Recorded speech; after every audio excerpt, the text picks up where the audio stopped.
Okay, well, welcome, Steve. Good to see you, Kevin. Absolutely, always a pleasure. So I'm Kevin Lynn. I'm Steve Lamb.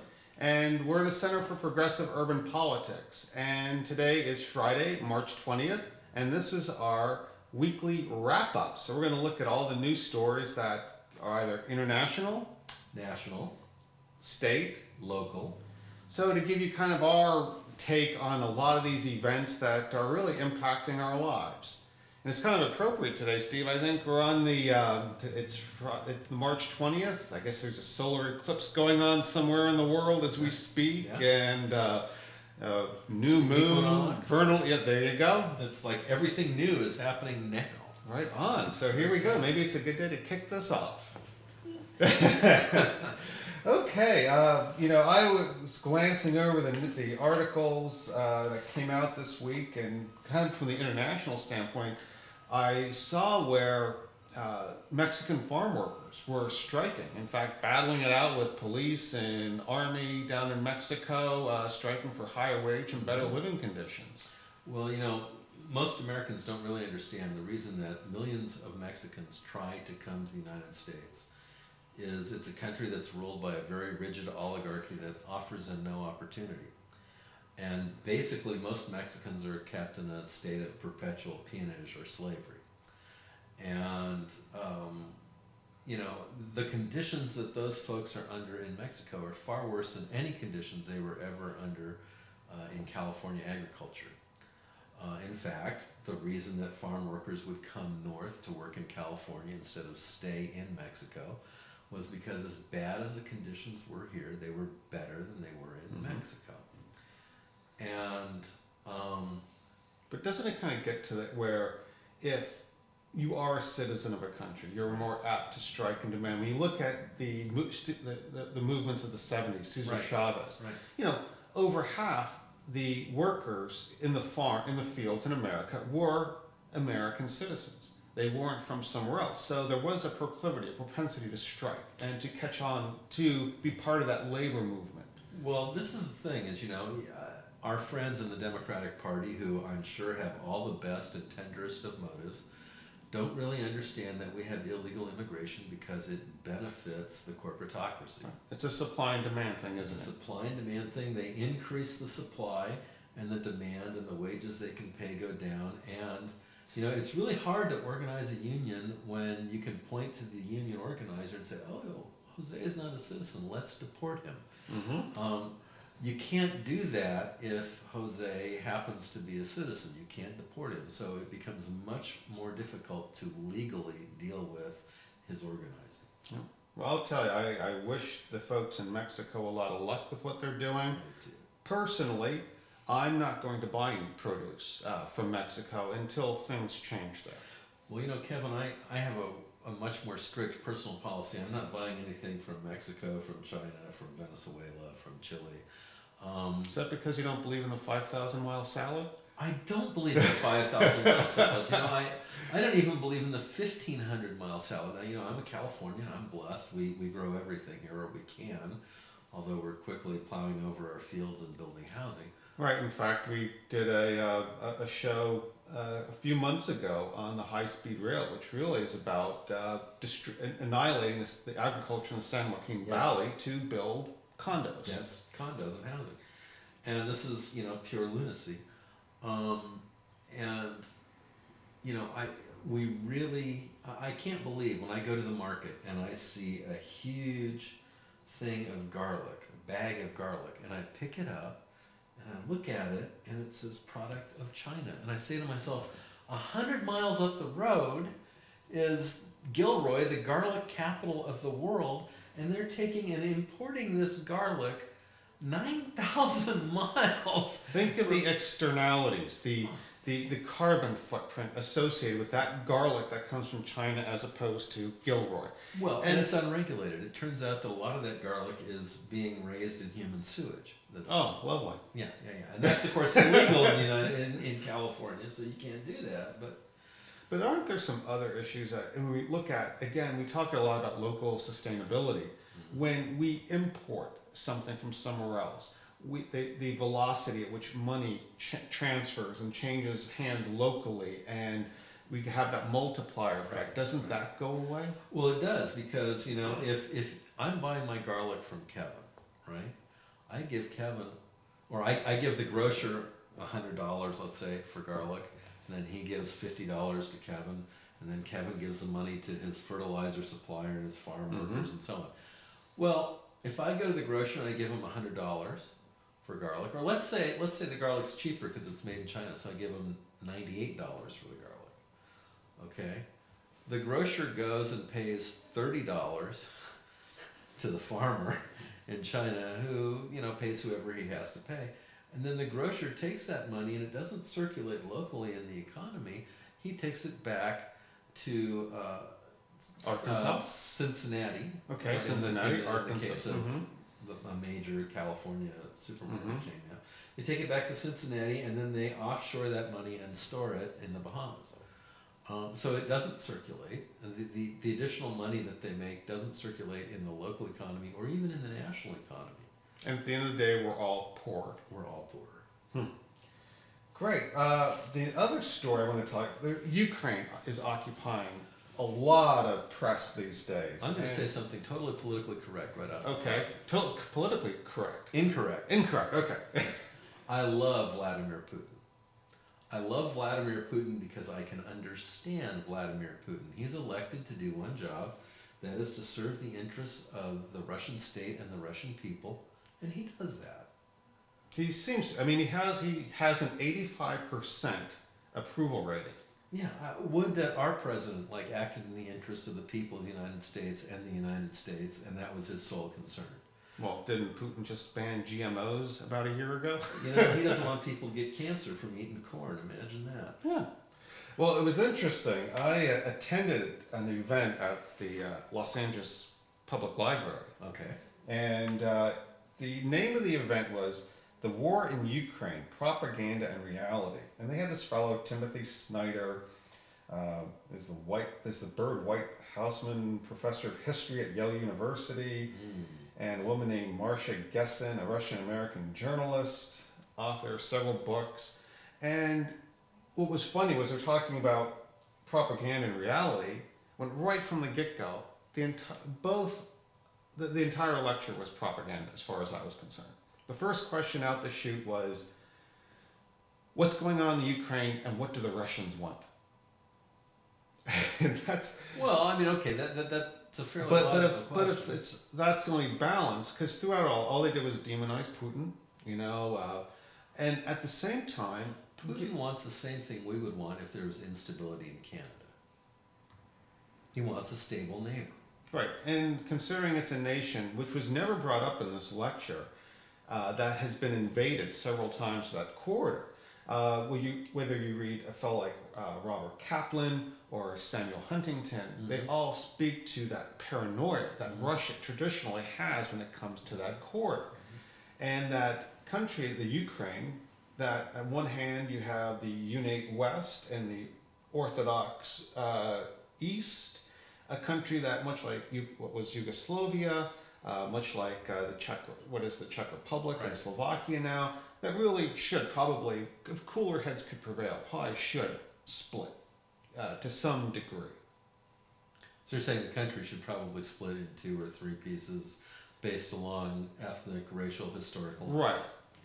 I think that, you know, and if we could have people on the West and the East helping guide that, you know, perhaps it won't be as bloody as Yugoslavia and maybe not as peaceful as Czechoslovakia, but, you know, we can only hope. But what I saw that night, I think, is emblematic of what I see in the press. It's all Putin bashing. There's no credence given to why the Russians have a dog in that fight. And in fact, when I asked this fellow Timothy Snyder, I said, you know, we got to ask one question at the end because he started shooting me down when I started to. You mean you actually made him clarify his really bad answer to your one question? Right. Oh, I'm sure he didn't like that. Because I asked him, I said, let's create an alternate reality. Let's go back to that first question. What is going on in the Ukraine and what is America's stake in? What are our goals? What is our dog in the fight? And the guy literally told me we had no dog in the fight. Then why are we there? Yeah, we had just put a heavy armored brigade in there the day before that event, and then day after that event, we said we were going to send a bunch. We're going to give non-lethal aid to the Ukrainians, which are armored and semi-armored vehicles. Ah, okay. So it's non-lethal aid that can be used for lethal purposes. Absolutely. Beautiful. You gotta wonder why the Russians are nervous. Well, they're nervous for the same reasons that we would be nervous if the Russians were giving non-lethal aid to Canada or Mexico or Venezuela. And except that, we've never been invaded from Canada. Correct. They have a really long history. One of the things that really disturbs me about American academies is I keep running into them on various subjects and they don't seem to have read anything in their subject area. I'm astounded. We had a Secretary of State in the Bush administration, Condoleezza Rice, who was supposedly a Russian expert. Mm-hmm. And she claimed she could never see that Russia could have possibly collapsed. Well, my wife's Dutch cousin, when he was 19 years old and visiting the United States, and I was talking to him about, God, dude, it must be really tough to be like living in Northern Europe, right on the border of Russia, where they're about to, you're worried about them attacking you any moment, the whole American Mm-hmm. propaganda viewpoint. He looked at me and he just laughed. He said, the Russians can't feed themselves. They rely on us to feed them. They're never attacking. Well, it turned out that was the true case. It turned out he knew more about Russia than someone who was a doctorate in Russian studies at Stanford. All of our experts. In my experience with academia and academics is that they'll say whatever you pay them to. Sadly, some have integrity, but I think there's a lot that don't. Yeah. And, what do you think of, for instance, NATO? I don't know why NATO still exists. I mean, NATO ostensibly, when I was young during the Cold War, NATO existed to, fight or contain the Russian threat. Well, the Russian Empire is gone. So why when the wall fell down, we didn't dismantle NATO, but instead we said to all the former Soviet satellite countries, hey boys, how would you like to join NATO? Well, after we promised the Russians that we wouldn't do that. I can't imagine why they would feel threatened by us, can you? I have no idea why. Well, it was interesting. This fellow, getting back, and we'll move on to the next topic, but this fellow Timothy Snyder said that the Russians are there and everything. And it was funny. I was in Latvia, in Riga, in 2011, and I happened to be there on May 4th, which was their Independence Day from when they declared their independence from the Soviet Union. They didn't vote to exit the Soviet Union, but they became an independent state. Right. And I pulled off from the parade and I went into this restaurant, and the owner and cook was a Frenchman who was married to a Latvian woman. Okay. And we were talking, and he goes, "Isn't it funny?" I go, "What do you mean?" He goes, "Here they are celebrating their independence from the Soviet Union, and the Russians are buying everything up in the country, and they're happy to sell it to them." So I would say the Russians are already there. Oh. Heck of a thing. Internationalism made it wonderful. Yeah. Well, it's interesting. Locally, we had the LA Marathon last Sunday. Mm-hmm. That was a big event. It is a big event. We had some 26,000 runners in the event, and I actually went out. They made it legal this year to go out, and after they shut the streets down between 5:30 and 7, it's open to bicyclists who can bike the whole 26.2 miles. They just decided to make it legal because of you lawless bicyclists. It was just simpler. It really was. It was like, let's make a deal here. Let's keep everyone safe. And I think, Don Ward and others, to their credit, pulled off a really good event. But it was interesting when I had come back to shoot photographs and video of the run itself. Mm-hmm. I was kind of initially kind of pulled because I was thinking, wow, half the people shouldn't be here. Very funny you should mention that. My friend Jim Vitale and I, Jim's on the the State Board of Architectural. Anyway, Jim and I, we happened to meet up in the library yesterday, and we both lost 100 pounds due to heart conditions that we have to save our lives in the last couple of years. And we were talking about how strange it was to watch people on TV who were running in the LA Marathon who weighed as much as we did. You know, we both can still lose 60, 80 pounds.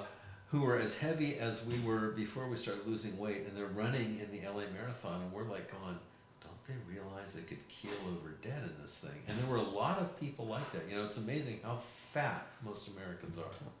But it's but they're back, you know, because I was looking at the pace runners, and there's like the 6-hour pace and the 7-hour pace, but in a way, walk it.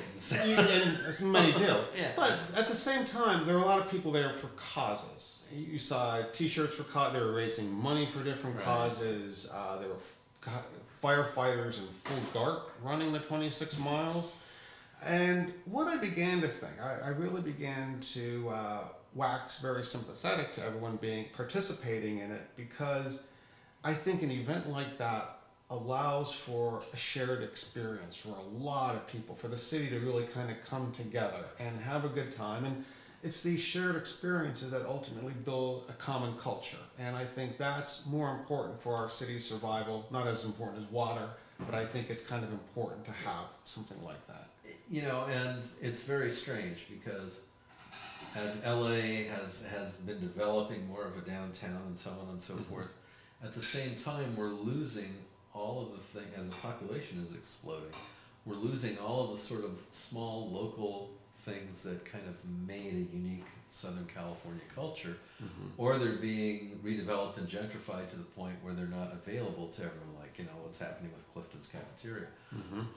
And so it's exciting because the LA Marathon is something that's available to everyone, and that parts of it, even the lighting ceremony, which I jokingly say was related to Albert Speer's architecture, you know, but even that is something that everyone can share. And there have been very few things in Los Angeles over the last 3 decades that people can share. You know, as was pointed out by Mike Davis in his seminal book, City of Quartz, which is more true today than it was when he wrote it. Wow. Yeah. It is prophetic in a lot of ways. In a lot of ways. Okay, what do you think should be next on our agenda, Steve? Well, we could talk about our dear friend Hillary Clinton and we can. Her email gate. Email gate. Do you think it's a big deal, Steve? Do you think what are your thoughts? On a scale of 1 to 10, where would you put it in terms of seriousness? She should be in jail. Okay. If she was not Hillary Clinton, if she was some mid-level shrub in the State Department who had done the same thing, it would be at least a career and retirement ending issue, and could very well be a jailable offense. And the thing that really just annoys me about Hillary Clinton and this issue is when she was on congressional staff during the Watergate era, she helped draft the federal law about retention of records. Now, it's been since amended, but even as it existed then, before the electronic age, she still should know that the principles of that act, which she helped draft, still should apply, and certainly should apply to the Secretary of State. And, you know, it was a willful, knowing, purposeful, blatant violation, intentional violation of the law.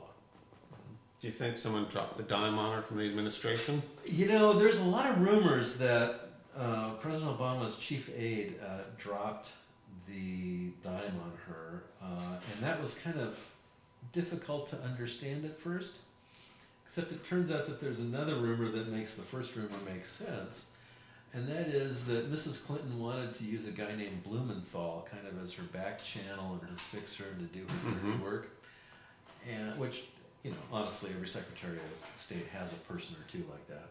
And for some reason, this guy was of such a high caliber that he wasn't even eligible to work in the Obama administration. Wow, that's a pretty low bar. Yeah.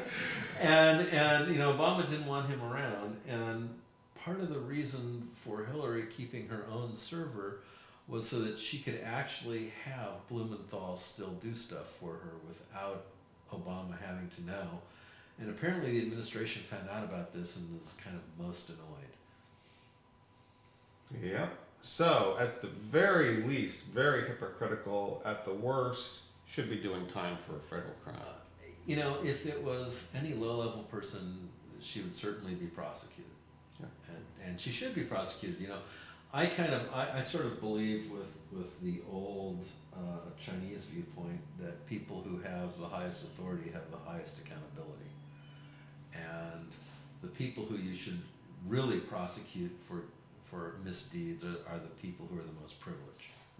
And we haven't seen a lot of that over the last 30 years. No. Well, really, I mean, when's the last time powerful people went to jail? It was really Nixon? Bush Sr. when he put a bunch of SNL folks in jail, right? Well, Nixon certainly. Yeah. But we just stopped seeing that. Yeah, we don't see that. I mean, you know, the recent 2008 meltdown, everybody on Wall Street was doing stuff they knew was illegal. Everybody in the banking industry was doing stuff they either knew or should have known was illegal. The only guy who went to jail for all that mess was some guy who was an Indian national. Right. He was this banker who was an Indian The national. whale, or I know yeah. Yeah.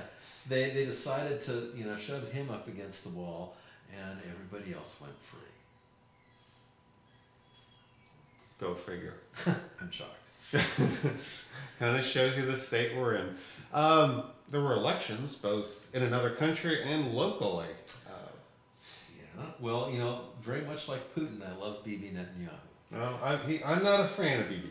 Well, you know, you have to say this about Bibi. Bibi is elected to serve the interests of the people and the state of Israel. And he absolutely does. And he will do anything to do that. And I can understand that. I can admire that. That makes sense to me, as opposed to American politicians whose actions make no sense to me at all. Right, because they're you know, we talk about campaign contributions. Reality is they're bribes. Yeah. And these guys are bribed 6 ways to Sunday. You know, before they even get into office, they're already owned. And that, to me, is really disturbing. And I don't know if that can really sustain. You look back in history, you know, you look at the Polish-Lithuanian Commonwealth, they're talking about the Eurasian part of Europe, and Poland was an amazingly strong kingdom, but it was really the corruption from within that was fueled by external powers that ultimately drove it apart and fractured it to the point where it couldn't be repaired. Israel doesn't have that luxury. Sure. They're surrounded by 20 countries whose most holy and sacred scripture says they must be annihilated, and that they as a people, not even as a nation, but as a people, must be annihilated. So, you know, Netanyahu, he doesn't have the luxury of being corrupted.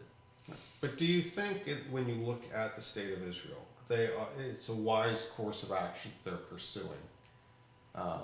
Shouldn't they be looking for a solution that takes into account that the demographics are changing rapidly there? You know, they're going to have a two-state solution. I mean, they can say they don't want it. I think that's a bargaining tool, quite frankly, honestly. So you think Bibi might actually want a two-state solution? You know, Bibi's not an idiot, and he can read the demographic projections. He understands that at a certain point, the Arab population outnumbers the Jewish population. That the only way that you can maintain a distinctly Jewish democratic state is to have a two-state solution. So he's bargaining now. He's negotiating. You know, you wouldn't want, unlike President Obama, who I would love to sell a used car to, you would not want to sell a used car to Bibi. He'd come back to haunt you. Yeah. Well, you know, I'm reminded of a book from the 80s. It was by Tom Friedman. I think it was before he became inculcated with neocon agendas and everything, when he did some great coverage. But in the book From Beirut to Jerusalem, he wrote that Israel wants 3 things, but it can only have 2. And it would like to be a democracy. It would like all the biblical lands of what was Israel at that long time ago. And they would like to be a Zionist state. And you can see where you can only, if you want to be a democracy, you can't have all those former lands because the majority of the people would be Arab. Well, if you want to be a Zion, it's fascinating because there are actually a lot of Arabs in Israel who are perfectly happy to live in Israel, perfectly happy to live with the Jewish people.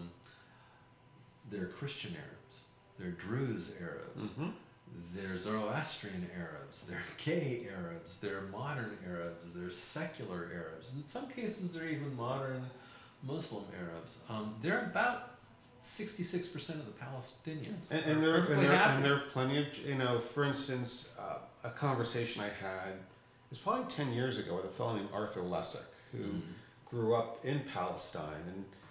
And we got talking because he saw a book on Henry Wallace on my shelf, an old book from just after World War II. So he's like, a kindred spirit.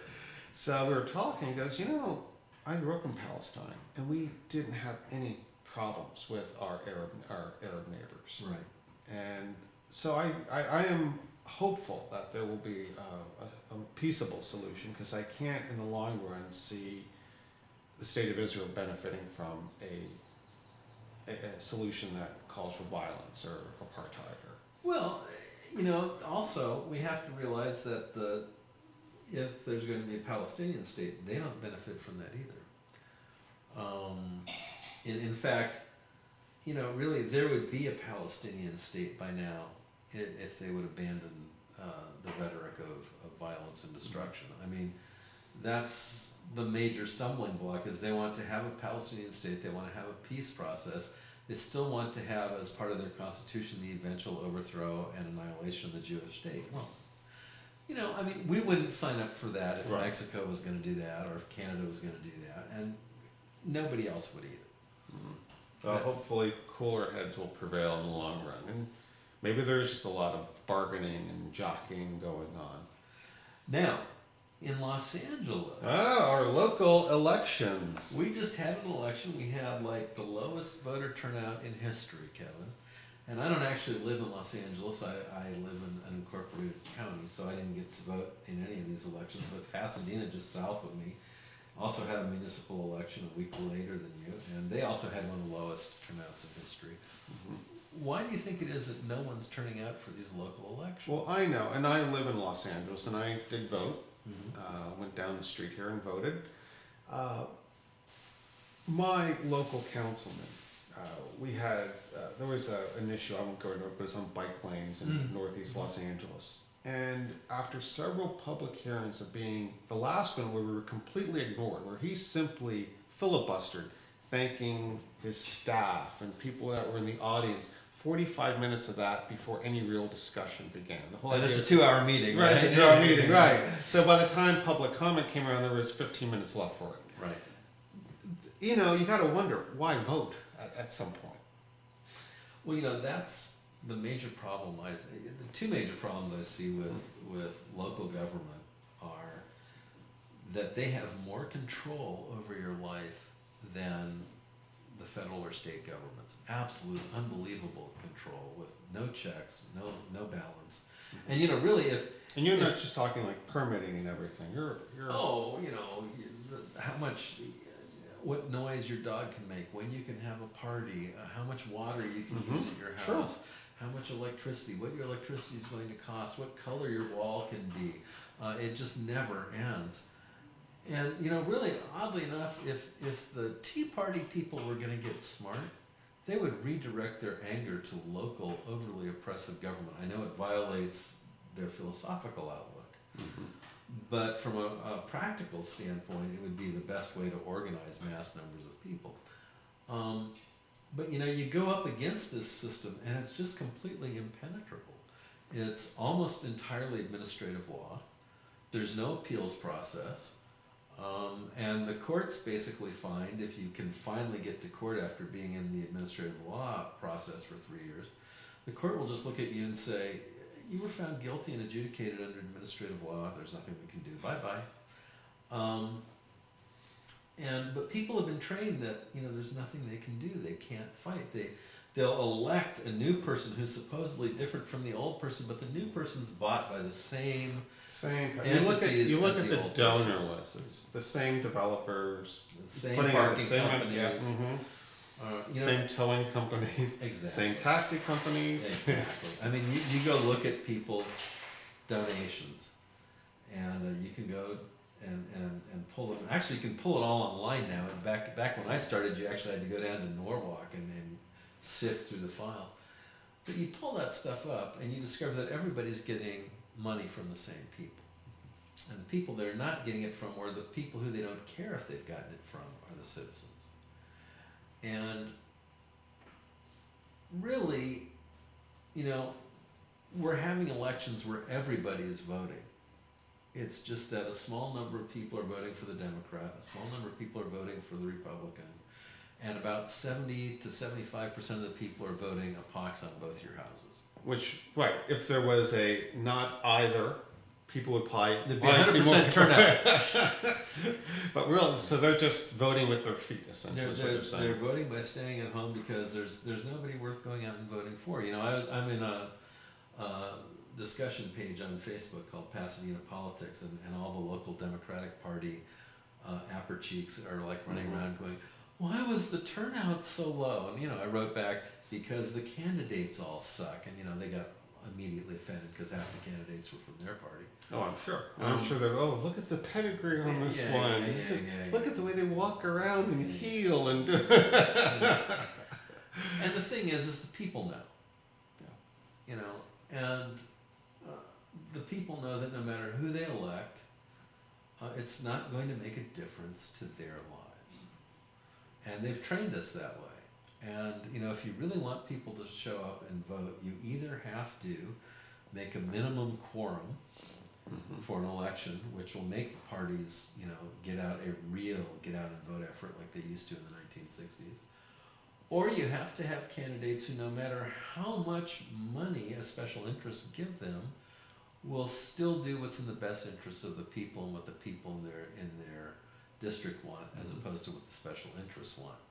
And, you know, if candidates started doing that, they would find very soon they didn't need the special interest money. But wouldn't you say, we have term limits here in California, and I like to call it, you know, candidate by U-Haul. After they term out of, let's say they're in an assembly. Well, Gloria Molina tried that, it didn't work so well. Didn't work so well. Weezer took her out pretty hard. Only because she just picked the wrong race to jump into after she'd been termed out of the county supervisor seat. That's true. No, you'll just see them.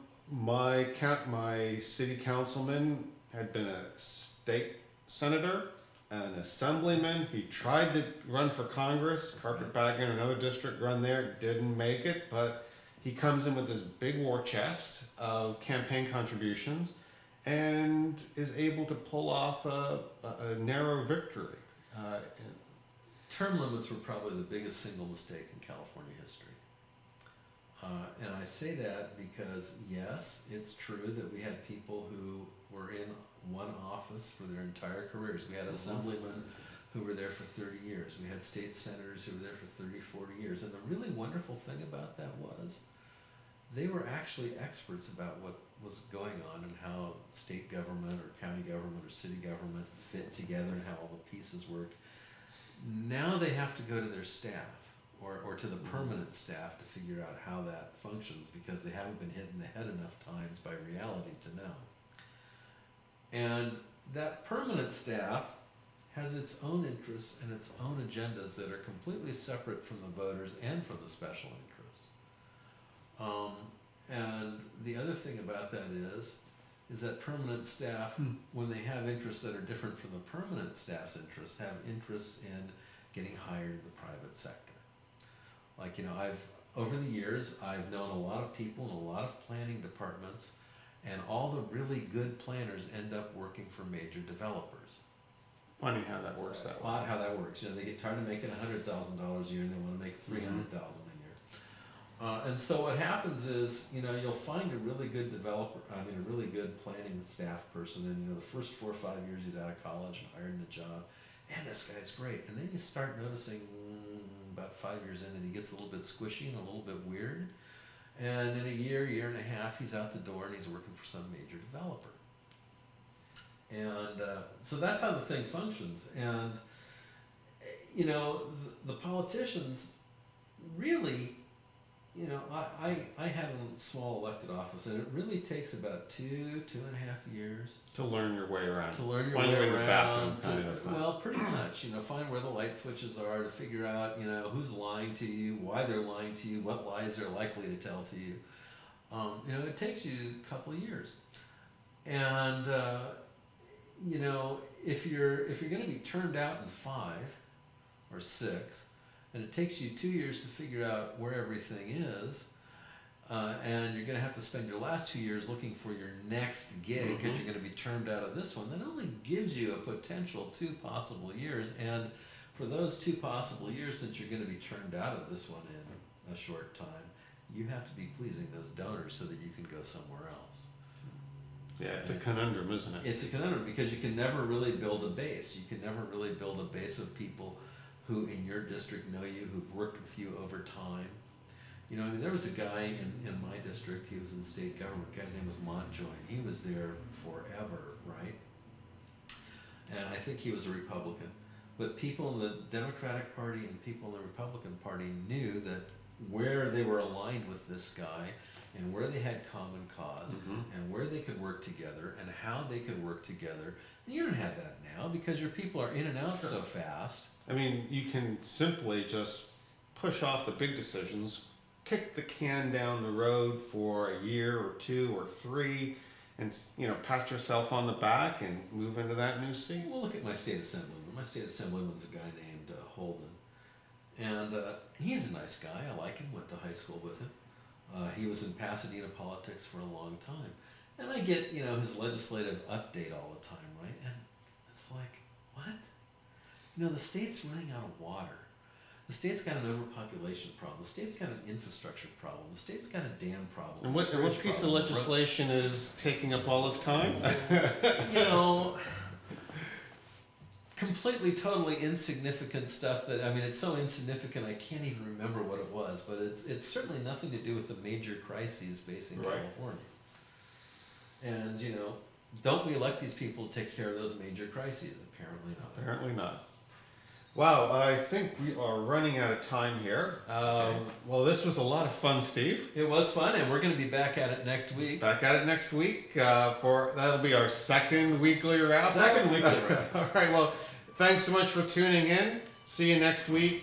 Be sure to visit CFPUP.org, Center for Progressive Urban Politics, for more news and information on things that really matter to you. Thank you, and we'll see you next week. Thank you. Bye. All right. Well, Steve.